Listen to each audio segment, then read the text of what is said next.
So, in theory, this is the 9th one. This one might not make sense if you haven't seen the other 8.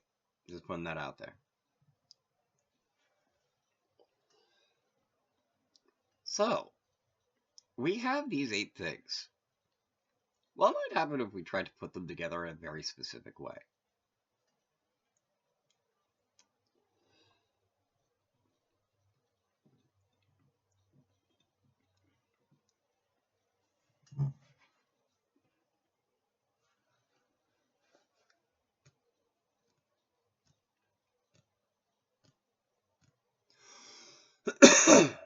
Well, what if we wanted to perform a ritual, right?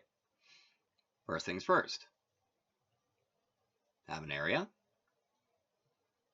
Cleanse it. Cleanse it. Cleanse it. Cleanse it. Cleanse ourselves. Anything that's already there that we need to get rid of. Dispel. Dispel. Cleanse. Right. Then,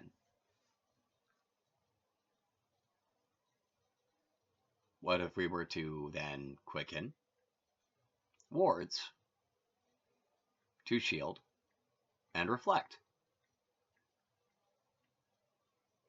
Wow, that's like 5 of them right there. And that's very handy by itself.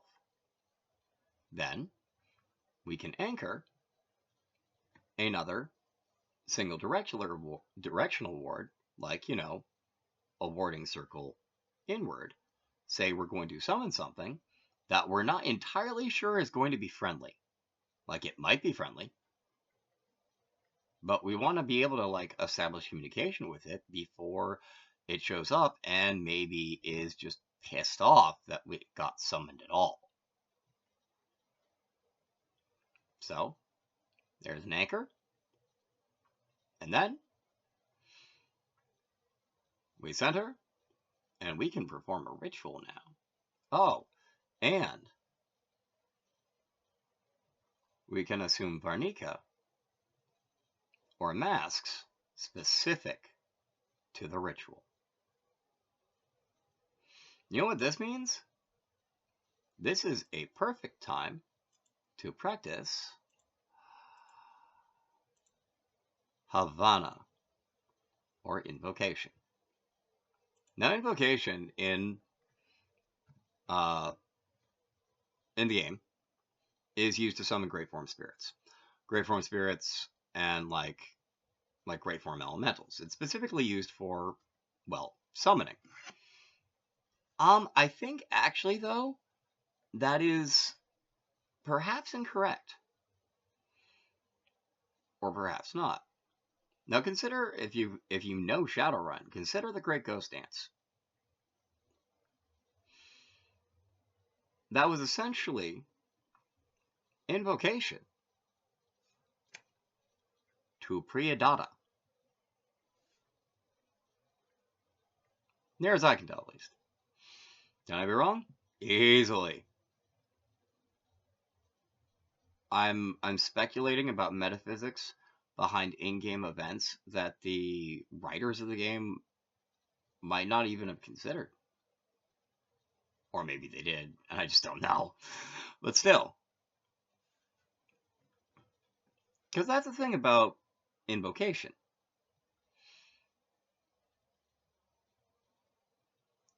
What do you do when you think... What do you think of when you think of invoking? In Mod Magic and in Telema, there's a very specific invocation of your higher guardian angel. You're invoking something that is a higher power to guide you, that is connected to you, that's a part of you essentially, but you still need to invoke it because it is something that is that much greater than you. What's invoking? Invoking, well, you know what? Consider in court. You can invoke your right to remain silent. You can invoke your right to the you can invoke the Fifth Amendment. I believe it's the Fifth Amendment. And yeah, you can invoke that and not have to answer a question if you believe like that the answer might incriminate you. So what are you doing? It's calling upon a higher power to save you, essentially. Well, I mean, not necessarily to save you. In that case, it's definitely to save you, but like,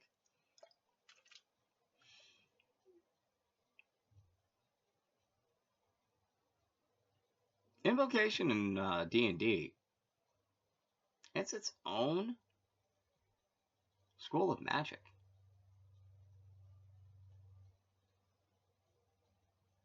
So, when you're considering this initiation, consider, what exactly does invocation mean?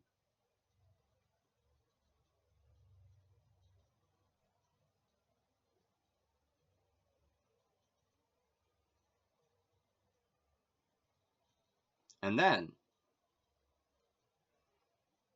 what does it mean to invoke he, she, it, what, how, where, high that you're trying to invoke? Because usually when you're invoking something specific, even if you're invoking the unknown. Samakrari?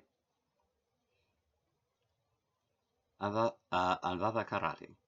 Pindikarori dexiati. Presadeati. Avahanatram karoti.